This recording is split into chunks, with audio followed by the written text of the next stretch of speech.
Chers amis internautes, nous vous saluons. Soyez bénis. Nous sommes aujourd'hui au deuxième jour de notre série de conférences qui a pour thème la vraie prospérité. Vous pouvez nous suivre sur Facebook sur l'adresse qui s'essuie. Vous pouvez nous suivre également sur YouTube. Vous pouvez nous suivre sur WhatsApp. Avant de voir le titre d'aujourd'hui, nous allons écouter un chant.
Amen, amen, amen. Comme je le disais tout à l'heure, soyez bénis, soyez salués et bienvenue à notre série de conférences qui a pour thème la vraie prospérité. Hier, nous avons vu de qui vient la vraie prospérité. Aujourd'hui, nous allons voir encore un autre sujet, mais avant, nous allons prier. Éternel Dieu Tout-Puissant, nous voulons te dire merci. Ta parole est sacrée et nous voulons la partager. C'est pour cela nous voulons que tu viennes et tu nous assistes, que tu nous donnes l'esprit de compréhension, que tu nous donnes ton Esprit Saint, afin que ce que nous allons apprendre, nous puissions mettre cela en pratique au nom de notre Seigneur Jésus-Christ. Amen. Le sujet d'aujourd'hui, c'est lui en premier. Nous allons voir lui est mis pour qui nous devons mettre en premier. Notre texte se trouve dans Matthieu 6, verset 33, qui nous invite à chercher premièrement le royaume et la justice de Dieu, et toutes choses vous seront données par-dessus tout. Nous allons lire ensemble une histoire qui concerne un petit garçon. Ce petit garçon se trouvait dans un village. Et un matin, ce petit garçon a quitté son village en suivant le sentier parce que la journée promettait d'être passionnante. Pourquoi?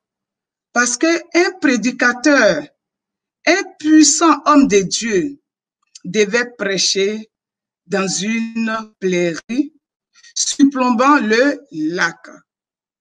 La journée allait être très, très longue, dont le petit garçon avait pris soin de se préparer.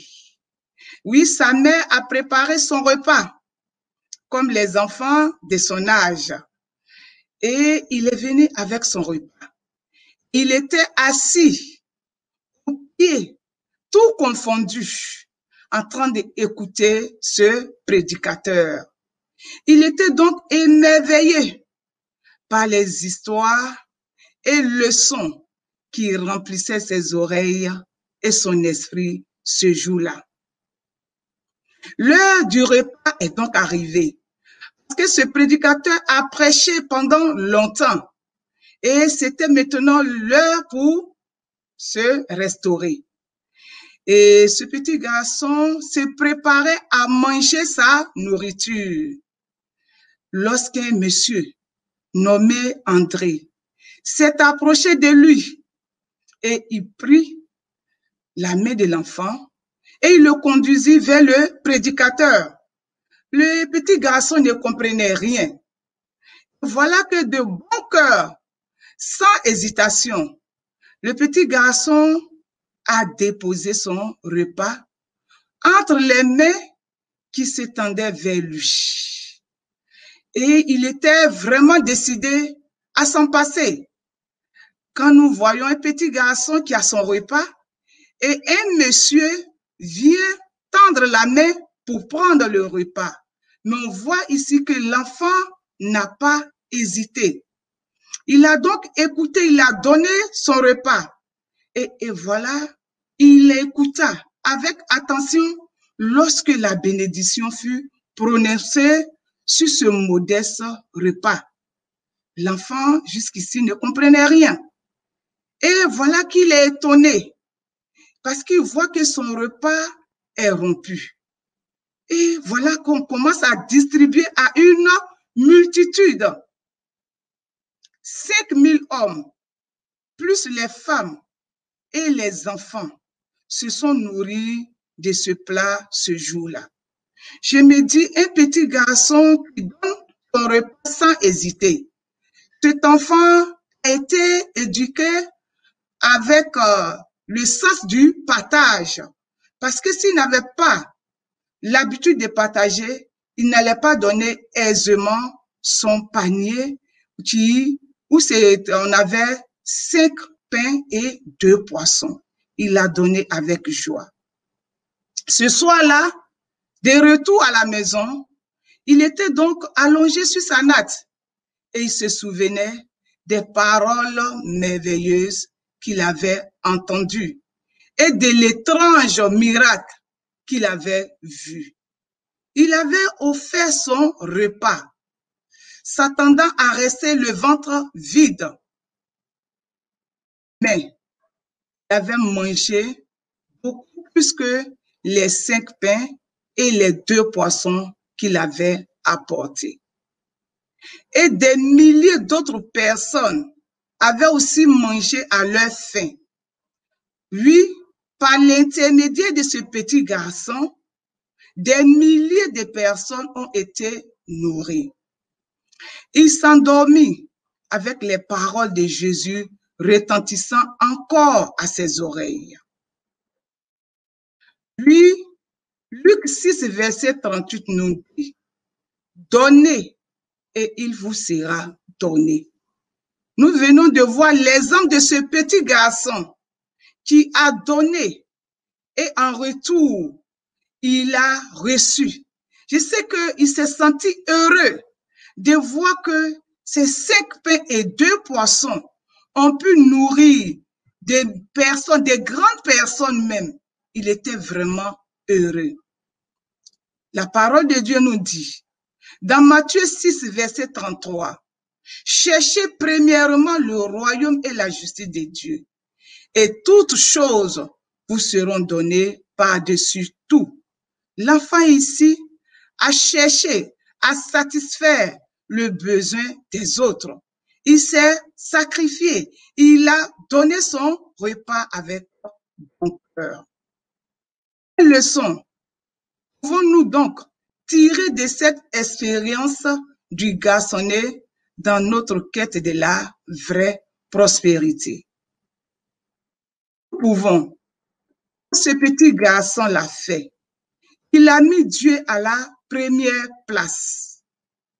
Il a mis Dieu à la première place. Il s'est sacrifié. Il a donné ce qu'il avait pour la cause de Dieu. Il a donné tout ce qu'il avait.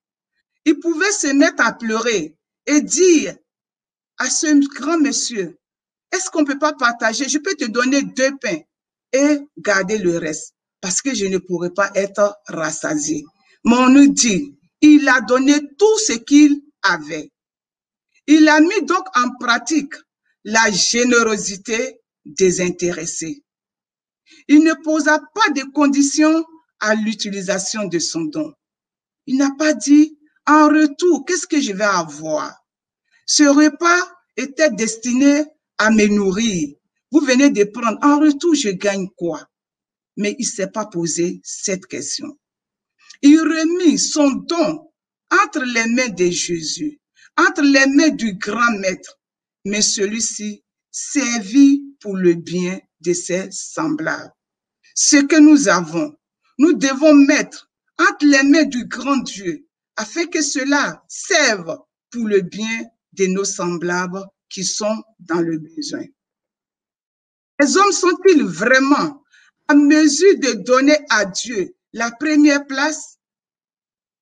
Est-ce que nous mettons Dieu à la première place sur notre liste lorsque nous faisons nos budgets? Est-ce que nous mettons Dieu à la première place? Lorsque nous faisons nos programmes quotidiens, est-ce que nous prenons des heures que nous disons, ces heures-là vont revenir à Dieu? Mettre Dieu à la première place, c'est reconnaître la position de Dieu. C'est reconnaître que ce que nous avons, c'est Dieu qui nous l'a donné. Dans Matthieu 6, verset 33, Jésus présente le fait de chercher Dieu d'abord comme l'antidote aux peurs qui règnent dans la société. Aujourd'hui, dans notre société, nous racontons beaucoup de difficultés, mais nous devons mettre Dieu à la première place. De quoi avons-nous peur? Peur au sujet des besoins de base? Est-ce que la fin du mois, je pourrais satisfaire mes besoins? Est-ce que je pourrais payer mes loyers? Est-ce que je pourrais me soigner? Est-ce que je pourrais m'occuper de l'éducation de mes enfants? Nous devons mettre Dieu à la première place.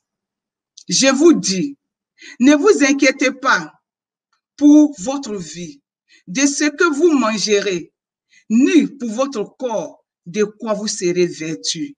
Dieu s'en charge. Il suffit de le mettre à la première place. Comme ce petit garçon, 7 pains, 2 poissons, qui a nourri des multitudes de personnes. Et il y a eu même le reste. Ils étaient rassasiés. Oui, ne nous inquiétons de rien. Que traverses-tu? Est-ce au niveau de la santé? Remets tout dans la main de Dieu. Dieu est celui qui pourvoit. Sujet, sa valeur personnelle, est-ce que je peux atteindre telle chose? Dieu s'en charge. Nous revenons sur encore notre verset dans Matthieu 6, verset 26, qui nous dit encore de regarder les oiseaux du ciel. Ils ne sèment ni ne moissonnent et ils n'amassent rien dans les greniers. Et votre Père céleste les nourrit. Et ils ne sèment pas. Nous, nous sèmons. Nous faisons quelque chose. Nous menons une activité. Peu importe la quantité, Dieu va multiplier cela.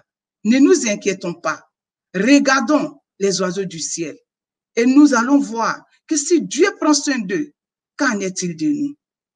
Parce que nous sommes fils et filles du grand roi. Au sujet des choses au-delà de notre contrôle, qui de vous, par ses inquiétudes, peut ajouter une coudée à la durée de sa vie? Qui peut dire, moi je vais mourir à 120 ans, à 130 ans? Nous ne le savons pas. Donc, pourquoi nous devons donc nous inquiéter? Dieu prend soin de nous. Ne vous inquiétez donc pas du lendemain, car le lendemain aura soin de lui-même. Ce que nous savons, quand nous sortons de la maison, nous avons nos plannings, mais le reste, les détails, c'est Dieu seul qui le sait. Souvent, les moyens de déplacement même que nous empruntons, tu ne sais pas qui sera ton voisin dans la voiture. Tu ne sais même pas quelle est la couleur de la voiture que tu vas prendre. Mais Dieu, lui, connaît le détail. Il connaît les détails, secondes, minutes, heures, semaines, jours, mois après mois. Pourquoi donc nous inquiéter? À chaque jour, donc, suffit sa peine. Matthieu 6, verset 34 nous dit, Dieu contrôle les circonstances. Dieu contrôle. Jésus n'ignore pas ce que nous traversons. Même quand nous sommes dans les difficultés, nos moments d'anxiété, Dieu est au contrôle de tout.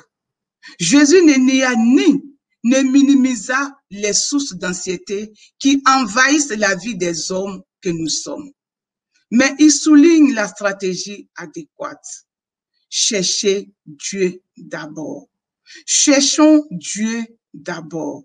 Et cet écrivain appuie cela en disant, alors que Dieu est exalté à la bonne place dans notre vie, c'est-à-dire lui en premier, des milliers de problèmes sont tous résolus. Amen. Amen. Quand tu mets Dieu à la première place, des milliers et des milliers de problèmes sont résolus. Quels sont les problèmes? Est-ce problème de santé? Est-ce problème de finances? Est-ce problème de l'éducation de l'enfant? Est-ce problème de je ne sais quoi? Dieu prend soin de cela. Chers amis, qu'avez-vous à remettre entre les mains de Jésus? Vous avez la vie. Souvent on dit, qu'est-ce que je peux donner à Dieu? Je n'ai rien à donner, mais nous avons la vie. Comment pourrez-vous remettre donc votre vie entre ses mains? Vous pouvez le faire en mettant votre foi à la disposition de Dieu. Parce que ce petit garçon a mis sa foi à la disposition de Dieu. En mettant Dieu à la première place dans les trois aspects principaux de votre vie, la vraie prospérité sera au rendez-vous. Prenez le temps, premièrement, être chrétien vous-même. Cherchez à améliorer votre relation avec Dieu. Cherchez à avoir une vie chrétienne comme il se doit. Puis chaque jour, aidez quelqu'un à être chrétien. Partagez la parole de Dieu avec les autres. Cherchez à ce que les autres soient également convertis. Utilisez aussi quelques-unes de vos capacités directement dans la cause de Dieu au lieu de les utiliser seulement pour gagner votre vie ou pour votre amusement. Quel est ton don? Qu'est-ce que tu peux faire? Mets cela à la disposition de Dieu. Donnez de vos biens matériels. Souvent, quand on parle de biens matériels, beaucoup voient les finances. Tu peux être quelqu'un qui est dans le secteur informel. Lorsqu'on dit il y a un programme pour l'avancement de l'œuvre de Dieu, tu peux décider d'offrir ce que tu fais. Êtes-vous un menuisier? Vous pouvez donner des bois pour faire la plateforme pour l'évangélisation. Oui, vous pouvez également donner des livres, tout ce que nous avons, nous pouvons donner pour l'avancement de l'œuvre de Dieu. Nous pouvons aussi rendre honnêtement notre dîme, la 10e partie de ce que nous gagnons. Nous ne devons pas nous-mêmes déterminer notre dîme. Nous devons donner la 10e partie. Si dans le mois, nous avons 10 millions comme salaire, nous devons donner 1 million à Dieu. Et non dire que les 1 million sont trop, que je peux donner 500 000. C'est Dieu qui sait combien tu as. Donnons donc fidèlement et honnêtement. Donnons aussi nos offrandes. C'est tout ceci avec fidélité. Sachez bien, chers amis, tout ceci doit être fait avec amour et non murmure et non plainte. On donne avec joie, dans un esprit d'abnégation et de sacrifice qui signifiera que Dieu peut tout avoir au moment où il le veut. Oui, c'est cela la vie.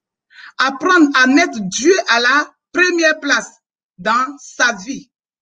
Oui, moi, je décide de mettre Dieu à la première place dans ma vie. Va développer notre foi, notre expérience et notre confiance en lui. Faisons donc comme ce petit garçon qui a cherché premièrement le royaume de Dieu. Nous allons puis donc laisser Dieu à la première place. C'est très important. Lui en premier.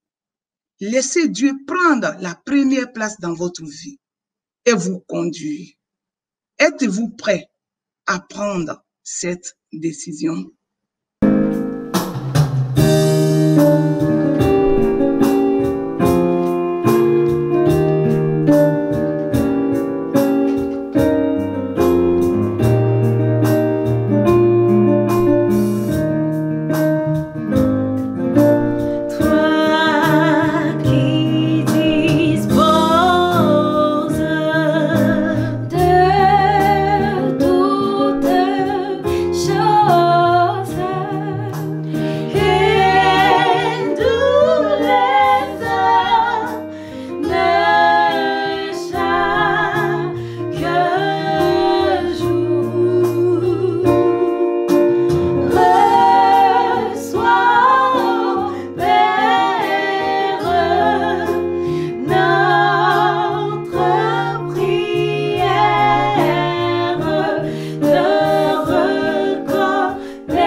Oui, c'est Dieu qui dispose de toutes choses. C'est pour cela que nous devons le mettre à la première place. C'est la clé de la vraie prospérité. Que Dieu donc nous aide afin que nous puissions le mettre à la première place. Que son Esprit Saint nous baptise afin qu'il soit le premier dans notre vie. Prions. Éternel Dieu Tout-Puissant, nous voulons te dire merci.